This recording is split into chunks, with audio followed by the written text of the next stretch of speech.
Hey everyone, welcome back to another video.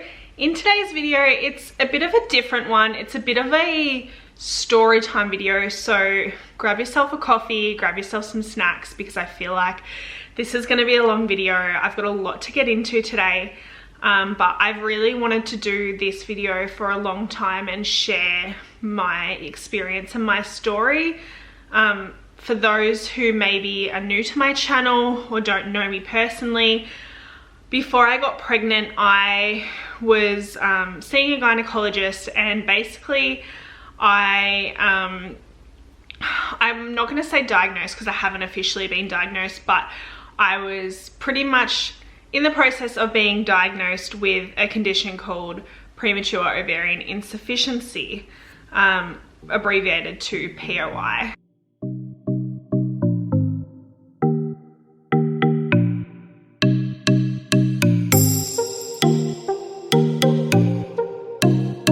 So yeah, I feel like a lot of people probably, maybe you've just jumped on here and you've seen, oh, she's pregnant, she's, you know, having her first child, but you really, a lot of the time, especially online, you don't know the background behind someone's story.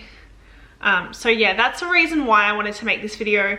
Also, when I found out that I could have this, this condition called POI, I did want to, I wanted to know more. I wanted to find people like myself, like-minded people sharing their experience with it, and I feel like it hasn't really been talked about that much yet online. It's not really as common as like your endometriosis or your PCOS. So I feel like there's very scarce resources online here on YouTube, and like just in general, like the only things I could find on here were, I maybe found 2 videos of women talking about their experience with it. I tried to find podcasts, but again, it was kind of just like doctors explaining it. It wasn't like real people sharing their stories. So yeah, that's why I'm making today's video. It's been a long time coming, but yeah, I'm really glad I get to share this with you, and I hope it helps someone or anyone, you know, maybe going through a similar thing. And yeah, so I've got some notes here on my phone because there is a lot to cover and I don't want to miss anything out. So if I'm looking down at my phone, I'm just looking at my notes, so don't mind me. So I'll start off with basically how it all started and how I got to where I was, to seeing gynecologists, having all these tests, pretty much the story of how I got from here to here. So basically, this happened last year, so it all started in 2020, August 2020, when I started going to just my GP and talking about my symptoms. Prior to that, it had been maybe 12 months, possibly even more, of me having some symptoms that I was pretty much avoiding, to be honest. I mean, the main symptom that I had was low sex drive, and that was like pretty embarrassing for me to like go to a doctor and speak about. I felt anyway. I was a bit embarrassed. I was like, oh, this is so like weird, because like I'm 23 years old. Like, why do I have a low sex drive? Like, it's so, like, it's not right. Like, I knew it wasn't right, but like part of me didn't want to talk about it. So I definitely did put off going to the doctor initially. It wasn't until my boyfriend was like, Brittany, you need to go to the doctor. Like, you need to get this like sorted. Obviously for myself to know what's going on, but also like it was affecting our relationship. When one person in the relationship has a higher sex drive or a normal sex drive, and the other person has pretty much non-existent sex drive, then it does create issues in the relationship. So yeah, that's pretty much the main reason why I initially went to the doctor. Also, other things that I was having, the symptoms that I was having, which made more sense when I actually got to the gynecologist and he explained POI to me, were I was having a lot of hot flushes, and night sweats, a lot of headaches, and there's a few other things that I'll mention when I get to it, that are actually symptoms of POI that like I didn't realize were symptoms that I've had for the last couple of years. But yeah, those 3, night sweats, hot flushes, and low sex drive, were literally probably my main 3 that I had. So I went to the doctor, I explained to her this. First thing she did was she gave me a slip to do a blood test. So it basically just tested all my sex hormones. So estrogen, testosterone, thyroid, follicle stimulating hormone, I think, and maybe one other, which I can't remember, but just all the sex hormones I got tested for. So I went and did that blood test. I came back and the results were not good, which, I mean, I was glad that there was something there that, do you know what I mean? Like, I was glad that something showed up on the blood test to be like a cause for how I was feeling and like my symptoms, because there's nothing worse than when you feel like something's wrong and then they test you for all this stuff and they're like, everything's normal, like you're fine, but you don't feel fine. So anyways, they came back and basically I had low estrogen. That was the main thing. Everything else was normal, but my estrogen was really low, to the point of like, it was equivalent to a woman going through menopause, so like a 50-year-old woman. So yeah, that was pretty like hard to swallow, I guess. Like, I was 23 and they were telling me my estrogen was that of a 50-year-old. So yeah, I was a bit like, okay. And then the first thing she kind of said to me was, oh, like, you might have trouble getting pregnant. Like, if you get pregnant, you should keep it. And like, I remember her saying that and I was just like so overwhelmed, because not only had I just been told this news, but like I wasn't even thinking about having kids. Like, it wasn't even what, like, it wasn't why I went to her. But now I've all of a sudden got this thing to think about, which is something I'd always envisioned myself. Like, I've always envisioned myself having a family, but not until I was like 30 or something. So like, it was just very overwhelming. So then she said, I'm going to refer you to a gynecologist. She knew someone at a private hospital, and she's like, go see them and they'll be able to help you and see what's going on. So I got referred to a gynecologist and I booked in with him and I went and saw him. And basically the first appointment was just kind of like a background, getting to know me, getting to know my family history, things like that. He also did a internal ultrasound, which that was the first time I'd had one of those. So that was interesting. He did that and he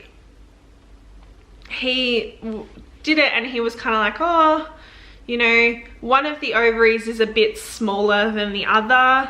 And he said my uterine lining was also really thin, which he did say could be the result of me being on the pill for so long. So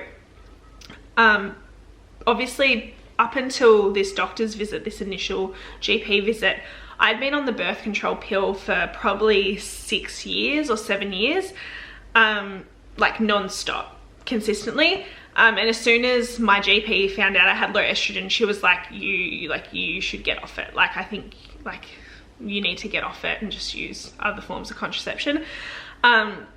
So I took her advice and I went off it. So he was like, yeah, it could be, the uterine lining could be thin because you'd been on the pill for so long. So yeah, that's all he did really. Then he referred me to go get a few blood tests.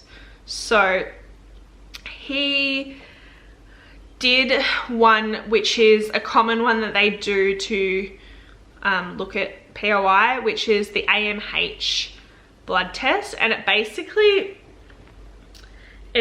looks at, sorry, I'm looking at my notes because I don't know the full reason. It basically looks at the remaining quantity of eggs that you have left in your ovaries.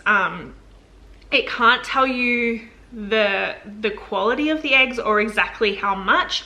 It basically works on a level system and there's a chart. I might put the chart up here so you can have a look. But basically the normal level for women 24 years old, which is how old I am, is around 35 to 50. My levels came back at level 8, so that's quite low for my age. And as soon as he kind of got this result, he was pretty much like to me, like, you need to like either start having kids now, or you need to think about egg freezing, because with this type of thing, they can't tell you, you know, oh, you've got 5 fertile years left and then you're gonna have no eggs and you can't have kids.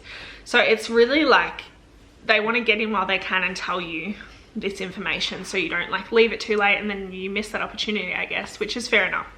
So it's just funny how I came to the doctor. My main thing was I just wanted to increase my sex drive, and now this whole thing had turned into me having kids, me having to think about when I wanted kids, me having to think about investing money in egg freezing and doing all this process, which really got to me. It was really overwhelming.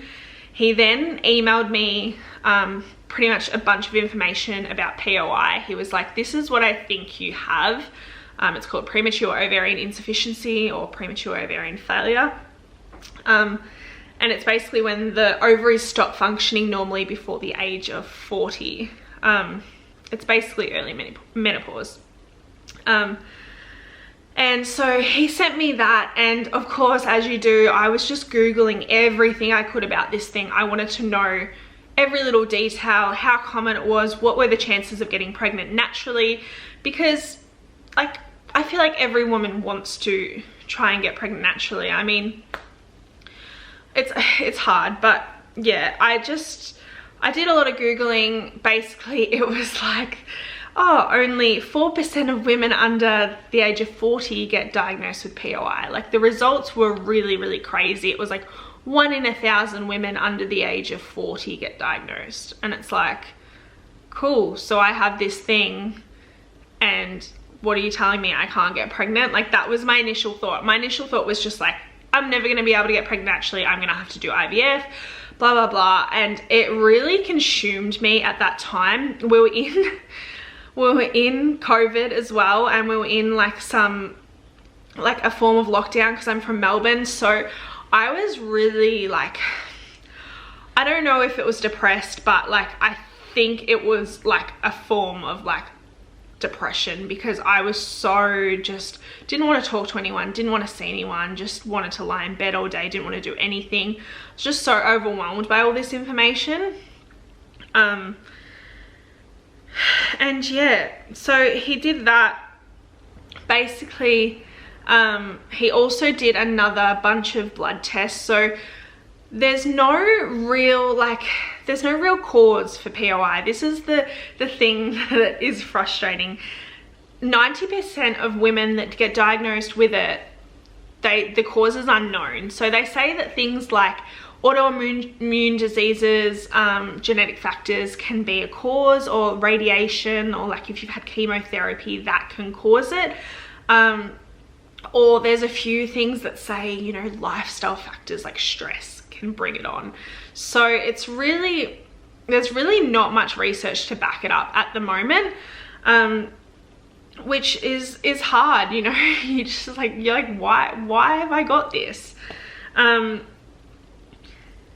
And basically what they look to diagnose it is, the main thing is kind of like missed or irregular periods. So if you've had missed or irregular periods for 4 months, that's a thing that they look at to diagnose it.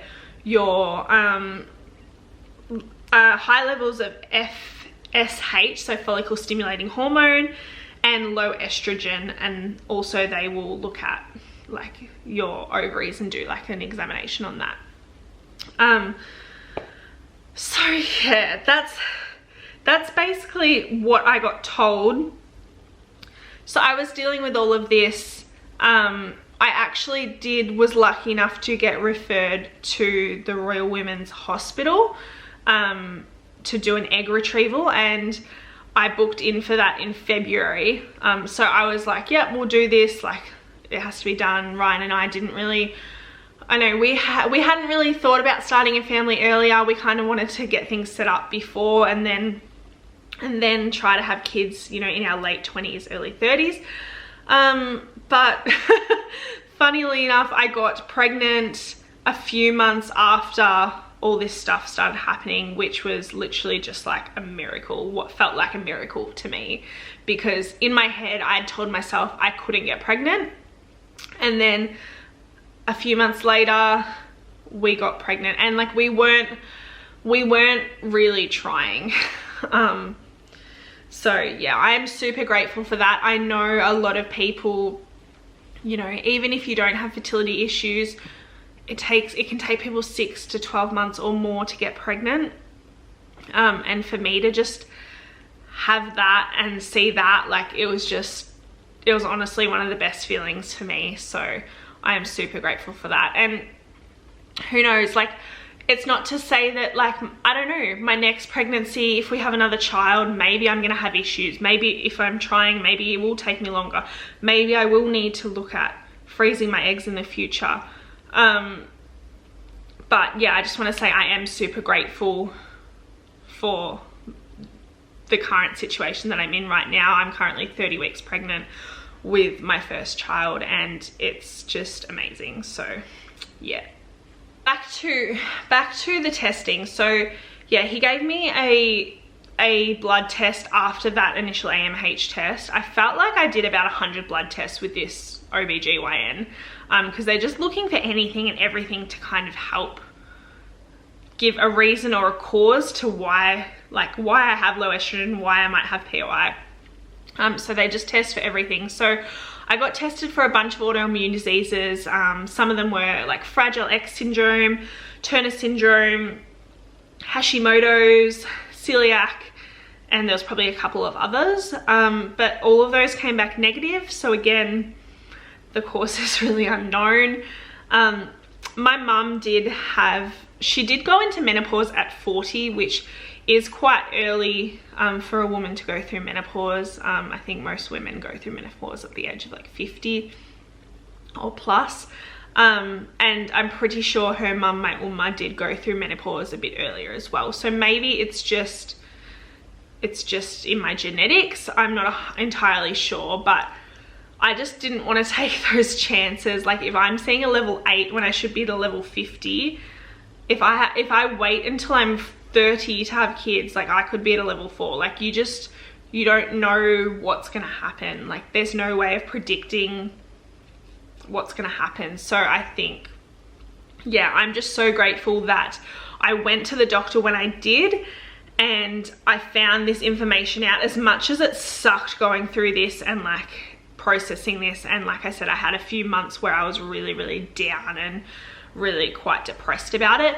I'm so glad and grateful that I found this out now, rather than just putting it off and finding out in a few years' time when it might have been, you know, too late to have kids naturally, or you know, too late to do a proper egg retrieval. Because the egg retrieval, like, again, this is like my negative headspace at the time.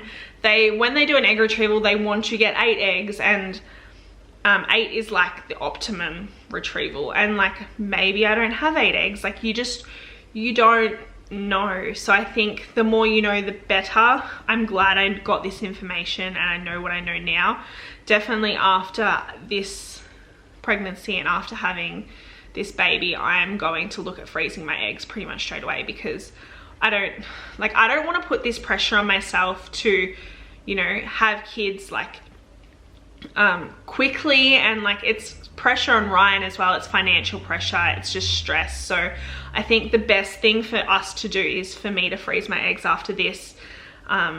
And you know what, we might not use them, we might use them, we might not, but like, it's just kind of a precaution. You don't want to get to like, I don't want to get to like 30 something and I've got no eggs, and I'm like, oh, why didn't I just do that? Why didn't I just spend that money and do that? Do you know what I mean? So yeah, that's basically my story. I know it's a lot to digest, but I just kind of wanted to shed some light on this this condition called premature ovarian insufficiency, because like I said, on YouTube, I have found very little people that are talking about it. And I just wanted to, like, hopefully I can help someone who might be, you know, getting diagnosed or in the process of seeing someone about this condition. And I wanted to kind of give you hope that, you know, I still got pregnant naturally with low estrogen and level 8 AMH. Like, it's just, to me, that is a miracle. And I know a lot of people, when I was watching, you know, they didn't get pregnant, or it took them years and years and years to get pregnant naturally. And I just want you to know that, like, I just want you to see a positive kind of story from this, and maybe that'll bring you some hope. So yeah, I hope you enjoyed this story time sit down chit chat. It's been a long one, I know. If you have any questions about this or POI or what I went through or how I went about like going to the doctor or the gyno or anything like that, please feel free to comment down below or message me on my Instagram at Brittany Katrina. I'll leave it here on the screen, and it's always in the description box. And yeah, I hope everyone has a really good day or night whenever you're watching this, and I will see you in my next video. Bye.